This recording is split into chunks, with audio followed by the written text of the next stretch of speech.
Al Pacino versus Robert De Niro. Qui a eu la meilleure carrière? À l'issue de cette vidéo, vous le saurez, you motherfucker.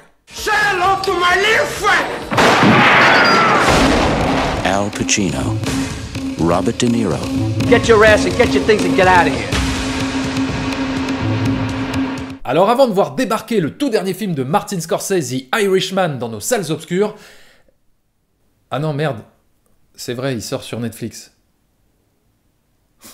Donc avant de voir à la télévision le nouveau film de Martin Scorsese qui réunira pour la 4e fois Robert De Niro et Al Pacino, et oui, ils ont tous les deux joué dans Le Parrain 2, Hit et La Loi et l'Ordre, eh bien il était temps, après 50 ans de carrière, après un demi-siècle de cinéma, de faire le point sur ces deux monstres sacrés, ces deux légendes vivantes du 7e art, et de déterminer qui a eu la meilleure carrière. Alors on a souvent comparé ces deux acteurs parce qu'ils ont quand même quelques points communs.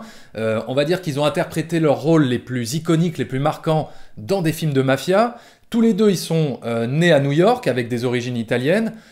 Ils sortent tous les deux de l'Actor Studio et ils ont commencé leur carrière pratiquement au même moment, c'est-à-dire à la fin des années 60. Et ils ont tous les deux joué le rôle du diable. I don't like messy accounts. Il y a d'ailleurs un excellent ouvrage, un excellent livre qui pose un regard croisé sur leurs carrières respectives. Et donc si ça vous intéresse, foncez. Donc pour comparer ces deux acteurs, on va faire comme pour Stallone versus Schwarzenegger et on va explorer toute leur filmographie à travers 8 catégories. Celui qui obtient le plus de points dans chaque catégorie remporte la catégorie. À la fin, on additionne le nombre de catégories gagnées pour connaître le total et nous saurons qui a remporté, qui a gagné le match. Voilà, j'ai amené mes petits papiers, histoire d'être bien carré. Inutile de vous préciser que je n'ai pas de parti pris, que j'aime autant Robert De Niro qu'Al Pacino. Voilà, c'est pour moi des dieux vivants de la comédie, enfin bon, comme pour tout le monde. Donc, je vais essayer d'être le plus rigoureux, d'être le plus objectif possible. Bien sûr, je ferai peut-être des erreurs, et d'ailleurs, c'est pour ça que la section commentaires existe. Vous pourrez toujours corriger certaines choses, mais voilà, je vais essayer d'être le plus juste possible pour déterminer qui de Robert De Niro ou Al Pacino a eu la meilleure carrière. Donc c'est parti, première catégorie. Qui a tourné avec le plus de réalisateurs prestigieux? Et donc je commence avec Al Pacino, et voilà ce que j'ai noté. Donc il y a Francis Ford Coppola pour la trilogie du Parrain. Bon, Coppola je le compte pour un point, même s'il a tourné 3 films. Sidney Lumet pour Serpico et Un après-midi de chien. Norman Jewison pour Justice pour tous. You are out of order! William Friedkin pour le film Cruising qui raconte l'histoire d'un flic infiltré dans les milieux gays sadomasochistes. Brian De Palma évidemment pour Scarface et L'Impasse. James Foley. Alors James Foley c'est le réalisateur du film Glengarry Glen Ross qui est un film que j'aime beaucoup et d'ailleurs que j'ai là en DVD. Mais c'est aussi le réalisateur de 50 nuances degrés, donc ça s'annule, donc je le compte pas, désolé. Même si j'aime beaucoup le film que je viens de vous présenter, je ne compte pas ce réalisateur, tant pis. Il n'avait pas qu'à réaliser 50 nuances de conneries. Ensuite, il y a Martin Brest pour le film Le temps d'un week-end. Martin Brest qui est le réalisateur de Rencontre avec Joe Black et du premier flic de Beverly Hills. Donc oui, je le compte. Michael Mann pour Hit et Révélation. Mike Newell pour le film Donnie Brasco. Taylor Hackford. Alors Taylor Hackford, c'est le réalisateur de L'Associé du Diable. C'est aussi le réalisateur du film Ray et d'un autre film que j'aime beaucoup qui s'appelle Dolores Claiborne. Ensuite, il y a Oliver Stone pour L'Enfer du Dimanche, Christopher Nolan pour Insomnia, Andrew Niccol pour le film Simone, et donc qui est aussi le réalisateur de Lord of War, mais c'est surtout le scénariste de Bienvenue à Gattaca et de Truman Show, un chef-d'œuvre. Donc, quand on a scénarisé Truman Show, oui, on est prestigieux à mes yeux. Donc oui, je le compte. Ensuite, Roger Donaldson qui a réalisé La Recrue.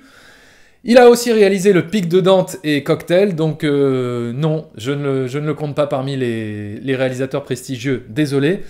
Steven Soderbergh pour le film Ocean's 13. Barry Levinson pour le téléfilm La Vérité sur Jack. Et David Mamet, un autre téléfilm HBO sur Phil Spector. Voilà, David Mamet qui est surtout un excellent scénariste. Donc oui, je le compte.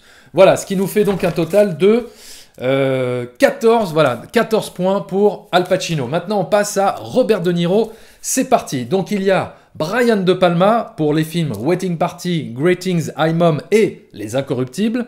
Martin Scorsese, Mean Street, Taxi Driver, New York, New York, Raging Bull, La Valse des Pantins, Les Affranchis, Les Nerfs à Vif, Casino, ce qui nous fait 1, 2, 3, 4, 5, 6, 7, 8 films tournés avec Martin Scorsese.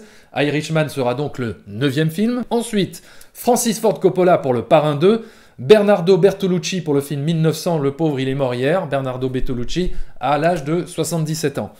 Elia Kazan pour le film Le Dernier Nabab, Michael Cimino, Voyage au bout de l'enfer, Sergio Leone, Il était une fois en Amérique, Terry Gilliam, Brésil, Alan Parker pour le film Angel Heart, Alan Parker, le réalisateur de Midnight Express, donc oui, je le compte un petit peu, Martin Brest pour Midnight Run, Neil Jordan. Alors Neil Jordan, c'est le réalisateur de Nous ne sommes pas des anges, un film que j'ai beaucoup aimé avec Sean Penn et Robert De Niro, et c'est également le réalisateur de Entretien avec un vampire et de Crying Game. Donc oui, allez, je le compte parmi les réalisateurs prestigieux, parce que c'est quand même pas mal de bons films. Ensuite, Martin Ritt pour le film Stanley Iris. Martin Ritt qui a réalisé des classiques hollywoodiens comme Le plus sauvage d'entre nous. Donc oui, je le compte parmi les réalisateurs prestigieux. Ensuite, il y a Penny Marshall pour le film L'éveil. Penny Marshall qui est la réalisatrice de Big et de Jumping Jack Flash.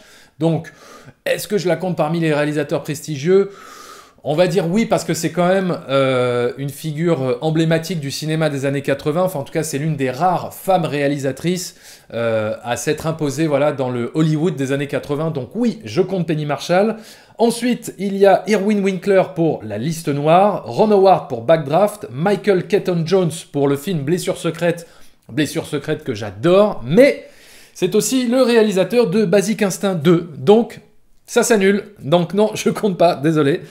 Ensuite, Kenneth Branagh pour Frankenstein, Michael Mann pour It, Tony Scott pour Le Fan, Barry Levinson pour Sleepers et des hommes d'influence, James Mangold pour Copland, Quentin Tarantino pour Jackie Brown, Alfonso Cuarón pour De Grandes Espérances qui m'avait bien endormi, John Frankenheimer, le réalisateur de Ronin, est-ce que je le compte ? Moi, personnellement, je ne suis pas un grand fan de ces films, donc... non, je ne le compte pas, voilà, je ne le compte pas, désolé, voilà, je ne compte pas ce réalisateur. Harold Ramis pour le film Mafia Blues, lui je le compte parce qu'il a quand même réalisé tout simplement la meilleure comédie de ces 30 dernières années, Un jour sans fin, donc quand on a réalisé ça, oui, on fait partie de la liste. Joel Schumacher pour le film Personne n'est parfaite. Frank Oz pour le film The Score. Frank Oz, est-ce que je le compte ? Je ne crois pas. Voilà, Frank Oz, c'est celui qui prête sa voix à Yoda. Mais est-ce qu'il a réalisé vraiment des grands films au point d'être un réalisateur prestigieux ? Non, donc non, je ne compte pas Frank Oz, voilà. Matthew Vaughn pour le film Stardust, oui. David O. Russell pour le film Happiness Therapy, American Bluff et Joy, oui, je le compte. Luc Besson pour le film Malavita, alors là, j'ai un petit souci, Luc Besson... Allez, oui, on peut considérer Luc Besson comme un réalisateur prestigieux quand même, on va dire pour la première partie de sa carrière. Après, c'est catastrophique. Mais bon, voilà, allez, on va le compter, c'est pas grave. Nancy Meyers pour le film Le Stagiaire. Voilà, est-ce que je la compte ? Je ne crois pas. Hein. Je suis pas très fan de ces films. Je trouve pas que ce soit une grande réalisatrice. Donc non, je ne compte pas Nancy Meyers. Voilà, ce qui nous fait un total de 25 points pour Robert De Niro contre 14 points pour Al Pacino. C'est donc Robert De Niro qui gagne cette première catégorie. 1-0 pour De Niro.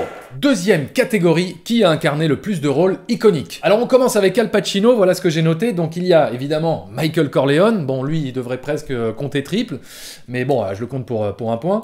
Serpico, Sonny dans Un après-midi de chien, Tony Montana, le colonel Slade dans Le temps d'un week-end, Carlito Brigante, Vincent dans Hit, John Milton dans L'associé du diable et Lefty dans Donnie Brasco, ce qui nous fait 9 points pour Al Pacino. Ensuite, Robert De Niro, il y a Travis Bickle pour Taxi Driver, Vito Corleone pour Le Parrain 2, Jack LaMotta pour Raging Bull, Noodles pour Il était une fois en Amérique, Al Capone pour Les Incorruptibles, Max Cady dans Les Nerfs à vif, le monstre de Frankenstein, oui je le compte quand même, il a incarné le monstre de Frankenstein, et son rôle dans Mon beau-père et moi, j'ai oublié son nom, son prénom, bref, mais c'est quand même un rôle iconique, un rôle qui a marqué dans la comédie, donc voilà. Ce qui nous fait un total de 8 points pour Robert De Niro contre 9 pour Al Pacino, donc du coup c'est Al Pacino qui gagne cette deuxième catégorie, ce qui nous fait un partout. Troisième catégorie, qui a transmis le plus d'émotions ? Voilà, quel est l'acteur qui nous a le plus ému ? Donc voilà ce que j'ai noté pour Al Pacino, Le Parrain 3, voilà, Le Parrain 3, et surtout la dernière scène du film, qui est juste déchirante, voilà, on ne peut pas l'oublier. Le temps d'un week-end, évidemment, c'est quand même le film où il a gagné l'Oscar du meilleur acteur. L'Impasse, et Hit. Voilà, Hit, voilà. Dans Hit, je l'ai trouvé limite même plus émouvant que Robert De Niro. Bon, après, c'est une question de personnage, de rôle, mais voilà, je l'ai trouvé, voilà, j'ai toujours trouvé très émouvant avec sa femme, avec sa belle-fille, quand il la découvre dans la baignoire, etc. Ensuite, il y a les émotions, on va dire, de rire, voilà, de comédie. Voilà, quel est l'acteur qui nous a le plus fait rire? Pour Al Pacino, j'ai noté Le temps d'un week-end et L'Associé du diable. Voilà, j'ai toujours trouvé très drôle dans L'Associé du diable. Maintenant, passons à Robert De Niro. Voilà, dans quel film Robert De Niro nous a le plus ému? Alors voilà ce que j'ai noté. Voyage au bout de l'enfer, Raging Bull, Il était une fois en Amérique, Falling in Love et L'éveil. Ce qui nous fait 1, 2, 3, 4, 5 films. Voilà, 5 films contre 4 pour Al Pacino. Et quels sont les films dans lesquels Robert De Niro nous a bien fait rire? J'ai noté La valse des pantins, Mafia Blues, Mon beau-père et moi, Stardust et Jackie Brown. Il était un petit peu marrant quand même dans Jackie Brown. Donc ça lui fait quand même plus de films que Al Pacino, aussi bien pour l'émotion, on va dire, de tristesse, que l'émotion de rire. Donc là, pour le coup, c'est Robert De Niro qui gagne cette 3e catégorie. Donc on est à 2-1 pour Robert De Niro. 4e catégorie, qui a remporté le plus de récompenses? Alors, dans les récompenses, je ne compte que les Oscars et les Golden Globes, on va dire les prix les plus prestigieux. Donc, pour Al Pacino, eh bien, il n'a gagné qu'un seul Oscar pour le film Le temps d'un week-end. En revanche, il a été nominé 7 fois à l'Oscar, 17 nominations au Golden Globe, il en a gagné 2 Golden Globes pour Serpico et Le temps d'un week-end. Maintenant, Robert De Niro, il a gagné 2 Oscars, un premier Oscar pour Le Parrain 2 pour son rôle de Vito Corleone, donc voilà, Oscar du meilleur second rôle, et un 2e Oscar pour le film Raging Bull. Il a été nominé 5 fois à l'Oscar, donc moins que Al Pacino, et il a eu 9 nominations au Golden Globe, et il n'en a gagné qu'un pour Raging Bull. Donc si on fait un peu les calculs, il y a 1 Oscar et 2 Golden Globes pour Al Pacino, et 2 Oscars et 1 Golden Globe pour Robert De Niro. Donc 3 récompenses chacun. Donc on pourrait dire égalité, mais Al Pacino a été 2 fois plus nominé que Robert De Niro au Golden Globe, et il y a eu 2 nominations de plus à l'Oscar, donc on peut estimer que c'est Al Pacino qui remporte cette catégorie, qui a donc eu le plus de récompenses. C'est donc un 2 partout pour Pacino et De Niro. 5e catégorie, qui a fait le plus de bons films? Alors ce que j'entends par là, c'est les films les mieux reçus, aussi bien par la critique que le public. Donc je vais prendre en compte les films qui sont au-dessus de 70% sur le site Rotten Tomatoes, mais je vais aussi prendre en compte mon jugement personnel, un petit peu de bon sens pour réévaluer certains films de la liste, réévaluer aussi bien à la hausse qu'à la baisse. Voilà. Donc pour Al Pacino, voilà ce que j'ai noté. Il y a Panique à Needle Park, Le Parrain, L'Épouvantail, Serpico, Le Parrain 2, Un après-midi de chien, Justice pour tous, Scarface, Sea of Love, Mélodie pour un meurtre, Le Parrain 3. Le Parrain 3 est à 67% sur Rotten Tomatoes, complètement dingue. Donc évidemment, je le compte, hein, même s'il est en dessous de 70. Frankie et Johnny, oui, je le compte, j'ai trouvé que c'était un film très touchant. Glengarry Glen Ross, Le temps d'un week-end, L'Impasse, Hit, Donnie Brasco, L'Associé du diable à 66% sur Rotten. Donc évidemment, oui, je le compte. Révélation, L'Enfer du dimanche. Alors L'Enfer du dimanche, il est à 51% sur Rotten, et j'ai jamais vraiment aimé ce film, donc lui je le compte pas, voilà, j'ai jamais, je sais pas, le football américain, ça me, je sais pas, peut-être que ça me gave, j'en sais rien, enfin je suis jamais rentré dans ce film, ça ne m'a pas plu, voilà, je ne le compte pas.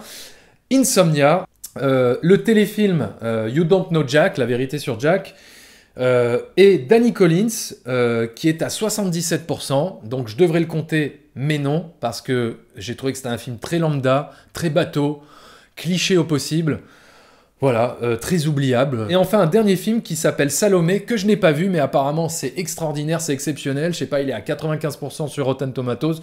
Bon, donc voilà, je fais confiance, allez, je le compte. Ce qui nous fait un total pour Al Pacino de 21 films.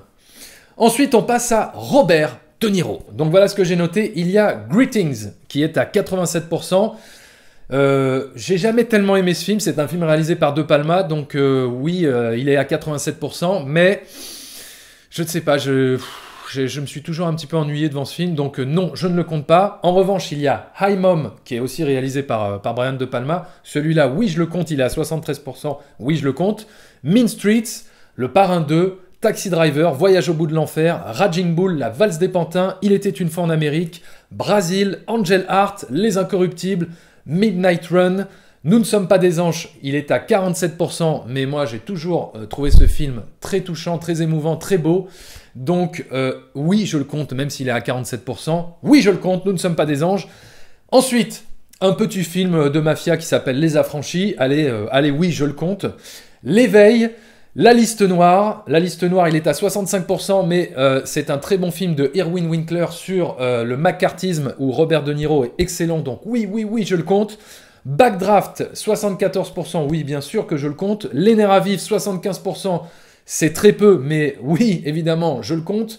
Il était une fois dans le Bronx. Frankenstein, il est à 39%, donc c'est un peu une catastrophe sur Rotten Tomatoes, mais moi, j'ai toujours aimé ce film, j'ai toujours trouvé que c'était voilà, une très bonne interprétation, adaptation du roman de Mary Shelley, donc oui, je le compte. On dirait Julien Lepers. Blessure secrète, 76%. Ouais, alors ça, j'adore ce film Blessure secrète avec DiCaprio. Si vous ne l'avez pas vu, foncez, allez le voir tout de suite. Enfin, prenez-le, débrouillez-vous, téléchargez-le. Voilà, c'est un film avec DiCaprio et Robert De Niro, où Robert De Niro, il joue le rôle du beau-père, un beau-père qui torture son beau-fils. Enfin, c'est exceptionnel. Mad Dog and Glory, il est à 75%, mais ce film m'a toujours emmerdé, donc non, je ne le compte pas. Casino, il est à 79%. Casino de Martin Scorsese. C'est moins qu'à Marvel. Mais qu'est-ce que c'est que ce délire? Passez-moi le numéro de Rotten Tomatoes tout de suite. Ensuite, Hit, Copland, Jackie Brown, Wag the Dog. Ouais, je le compte. Mafia Blues, il est à 69%. Donc non, normalement, je devrais pas le compter. Mais bon, c'est quand même un film qui a marqué un petit peu la carrière de De Niro. Voilà, c'est un film où il n'a pas hésité à aller dans l'autodérision. Donc allez, quand même, on peut le compter parmi les bons films. Mon beau-père et moi, voilà, on va dire le premier, je le compte. Stardust, Happiness Therapy, et il y a Joy qui est à 59%. Joy qui était sympa, bon film, mais pas non plus extraordinaire, donc non, je ne le compte pas. Donc ce qui nous fait un total pour Robert De Niro de 29 points contre 21 points pour Al Pacino. C'est donc Robert De Niro qui remporte cette catégorie. Sixième catégorie, qui a rapporté le plus d'argent au box-office? Alors, j'ai fait évidemment mes recherches à travers plusieurs sites internet, Box Office Mojo, etc. Donc, j'ai fait le croisement de toutes les données, de toutes les informations. Et donc, voilà le résultat. Pour Al Pacino, c'est 3,7 milliards de dollars. Pour Robert De Niro, c'est 5,7 milliards de dollars. Donc, évidemment, là, on pourrait se dire que c'est Robert De Niro qui gagne cette catégorie. Mais attention, Robert De Niro a tourné 2 fois plus de films que Al Pacino, pratiquement 2 fois plus. Il a tourné environ 80 films, alors que Al Pacino en a tourné une quarantaine. Donc, si on est juste, si on est objectif, et si on fait le ratio par rapport au nombre de films tournés, on pourrait quand même dire que là, c'est plutôt égalité. Donc, moi, j'ai envie d'être juste sur cette catégorie et de donner un point à chacun. Voilà, égalité, qui a rapporté le plus d'argent au box-office. Les deux gagnent un point. Donc voilà, si on fait les calculs, on est à 4 points pour De Niro et 3 points pour Pacino. Septième catégorie, qui a eu le plus de répliques cultes? Bon, alors là, on va commencer avec Al Pacino. Et bon, alors donc c'est parti pour les imitations, vous allez vous foutre de ma gueule. Mon père lui a fait une offre qu'il ne pouvait pas refuser. Il lui a dit que ce serait sa signature ou sa cervelle qui paraphrait le contrat. C'est une histoire vraie. Ne me raconte pas que tu es innocent, c'est une insulte à mon intelligence, et ça me rend de mauvaise humeur. Attica! Attica! Je sais que c'est toi, Fredo. Tu m'as brisé le cœur. You out of order! You out of order! Say hello to my little friend! Même quand je mens, c'est vrai. Oh yeah, sa papaya! Ça vous dirait un ice cream avec mon ami et moi? Et voilà qui me ramène en arrière. Putain. De l'eau, vite! Les jambes des femmes sont comme des colonnes. Putain, merde. Les jambes des femmes sont comme des colonnes de temple grec. Et au milieu, on trouve un passeport pour le ciel. Oh, ça me donne soif. Un service, ça tue plus vite qu'une balle de revolver. Parce qu'elle a un cul DS et que t'as la tête dedans. Et jusqu'à la... La vanité, c'est décidément mon péché préféré. Voilà pour Al Pacino. Attention, Robert De Niro. You talking to me? You fuck my wife. You fuck my wife. Mi padre se chiama Antonio Antolini e Disco è petit. Oh, colapiccio puttana! Je sais pas ce qu'il dit là. T'es qu'un insigne et du blabla. Jamais balancer les copains et toujours la mettre en veilleuse. Mais t'as quelque chose qui tombe pas rond, t'as une caisse de vide. Je t'ai dit t'achètes rien. Quoi, tu veux jouer au plus malin avec moi? Tu veux jouer au plus malin avec moi? Alors il paraît que tu m'imites, Ça imite-moi avec le briquet là. Fortiche. Maintenant tu fermes ta trappe à ordures. Ah ouais, j'ai découpé ma femme en 56 morceaux. La Oka! Allez, sors de ta cachette! Il y a 3 façons de faire les choses dans ce casino. La bonne façon, la mauvaise façon et ma façon. Regardez cette brioche, et regardez celle-là. Vous allez me mettre le même nombre de myrtilles dans chaque brioche. Je répète, le même nombre de myrtilles. Mais vous savez le temps que ça prendra? Ça prendra le temps que ça prendra. Vous allez me mettre le même nombre de myrtilles dans chaque brioche. C'est compris? Quand est-ce que t'achèteras des meubles? Quand j'aurai que ça à faire. Bon, ça c'est pas une réplique culte, mais bon, c'est la réplique qui fait le plus rire ma femme, donc spéciale dédicace. Hein, Léopard? J'ai dit, hein, Léopard? Tu peux pas cacher tes tâches, Léopard? Hein? Léopard. Voilà. Donc, le résultat est très serré puisque Robert De Niro, 12 points et Al Pacino, 13 points. Donc, c'est Al Pacino qui remporte cette catégorie et ça nous fait un score de 4 partout. 8e et dernière catégorie. Alors là, je voulais aborder la catégorie qui a joué le plus de rôles à contre-emploi, comme j'avais fait pour Stallone versus Schwarzenegger.